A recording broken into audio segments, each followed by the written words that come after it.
a'immatul al-mawjuduna al-ma'lumuna alladzi lahum sultanun wa qudratun. Adapun keimaman yang diperintahkan oleh Nabi sallallahu alaihi wasallam untuk mentaati mereka adalah imam yang wujud, eksis, nampak keberadaannya, yang mana mereka memiliki kekuasaan dan kemampuan. Amma man kana ma'duman aw la qudrata lahu ala syai'in aslan falaysa dakhilan fi ma amara an-nabi sallallahu alaihi wasallam min ta'atil wulati. Adapun orang atau imam yang tidak wujud keberadaannya dan tidak memiliki kemampuan sedikit pun, maka tidak termasuk di dalam apa-apa yang diperintahkan oleh Nabi sallallahu alaihi wasallam, yakni dari hal mentaati amir. Keenam, Imam Asy-Syaukani penulis Nailul Autar berbicara mengenai wilayah Islam, dan yang anehnya pada kitab Mukhtasar Al-Jama' wal Imamah pada halaman 26, nukilan terakhir Imam Asy-Syaukani mengapa tidak diterjemahkan. Wa idza suri'a hadza li salasatin yakuna bi falati minal ard aw yusafiruna, dan jika membentuk mengangkat pemimpin disyariatkan bagi 3 orang yang berada di permukaan bumi atau mereka sedang bepergian, fasar'iyatuhu li'adadin aksara yaskununa al-qura wal amsar wa yahtajuna lidaf'il tadzalim wa faslil takhasum aula wa ahra.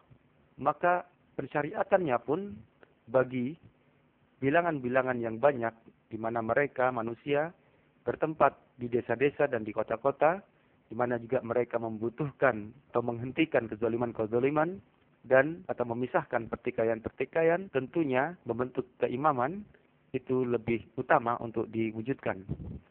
Wa fi dzalika dalilun liqali man qala, maka alasan di atas adalah dalil bagi orang yang berpendapat innahu yajibu 'alal muslimin nasbul a'immati wal wulati wal hukam.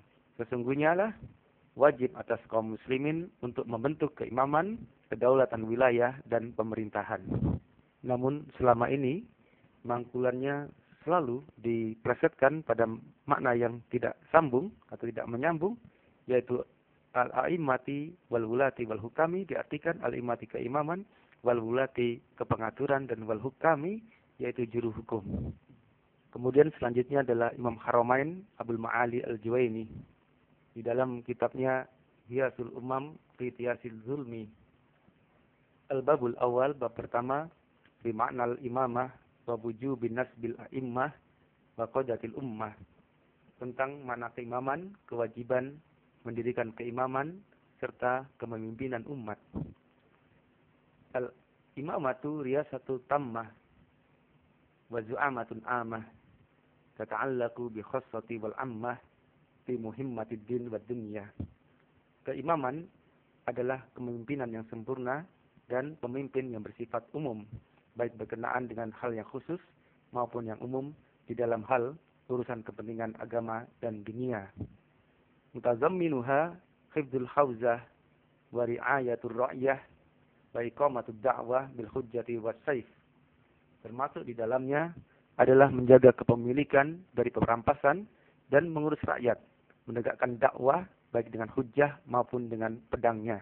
Wa kafal khaif wal haif wal insafu lil mazlumina minaz zalimin wastifa'il huquqi minal mumtani'in wa ifa'uha 'alal mustahiqin. Kemudian juga keimaman mencegah ketakutan dari musuh dan ketidakadilan.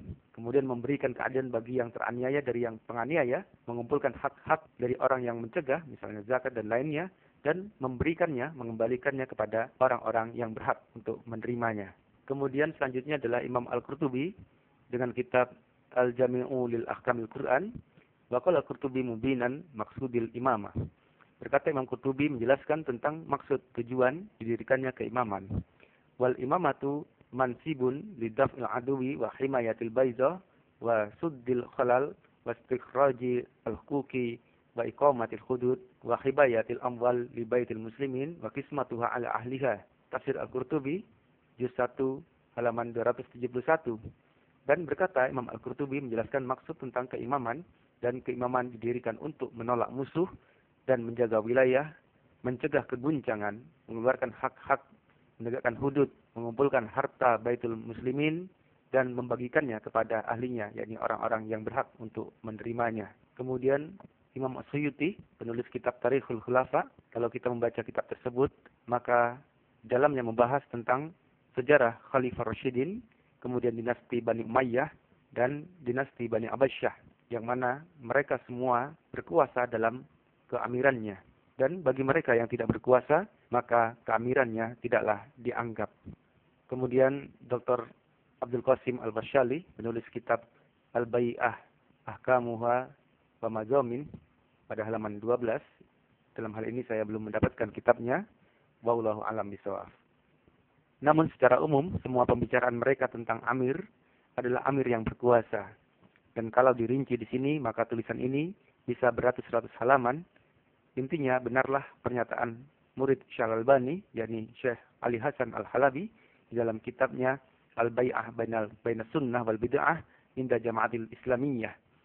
Beliau mengatakan sesungguhnya semua pembicaraan orang-orang terdahulu dari kalangan ahli ilmu, yakni ahli hadis dan ahli fikih, berkisar pada baiat kepada seorang khalifah kaum muslimin. Tidak seorang pun dari mereka sesuai dengan penelitianku berpendapat kepada baiat-baiat istisnaiyah yang diberikan kepada bukan pemimpin kaum muslimin. Barang siapa yang berpendapat selain ini, maka wajib baginya untuk menunjukkan dalil. Namun, yang mewajibkan baiat kepada seseorang yang tidak memiliki kekuasaan dan wilayah adalah Syekh Dr. Shadiq Amin pada halaman 27, yang dengan hujjah Imam Syafar dan baiat Aqabah dijadikan kesimpulan oleh Pak Khalil, meninggalkan atau dengan menyelisihi semua kitab-kitab ulama rujukan di atas. Singkatnya, bagaimana mungkin ini bisa terjadi? Pertanyaannya adalah, adakah isi atau jenis baiat Aqabah diberikan kepada khalifah setelah meninggalnya Rasulullah SAW? Jawabnya tidak. Dan untuk lebih jelasnya, silakan lihat Musnad Ahmad bin Hanbal tentang baiat Aqabah. Lantas saya bertanya, siapakah sebenarnya Syekh Dr. Shadiq Amin ini? Ia tidak dikenal di kalangan para ulama karena nama itu tidak pernah wujud. Dan setelah saya bertanya kepada beberapa murid-murid dari ulama Saudi, mereka tidak pernah mendengar siapakah Syekh Dr. Shadiq Amin ini. Artinya, dia menulis kitab dengan nama samaran, atau dia takut bila diketahui jati dirinya. Baik, kalau dikatakan dia adalah ulama sunnah, maka saya dengan kerendahan hati pada saat ini meminta biografi lengkapnya. Dan saya telah mengecek di berbagai situs internet di Timur Tengah, ternyata nama ini menjadi favorit di kalangan Ikhwanul Muslimin Mesir. Ternyata betul informasi yang saya dapatkan bahwa nama sebenarnya adalah Dr. Abdul Azam, salah satu pembesar Ikhwanul Muslimin yang meninggal terkena bom di Afghanistan, dan di Indonesia Ikhwanul Muslimin jelma menjadi PKS, Partai Keadilan Sejahtera.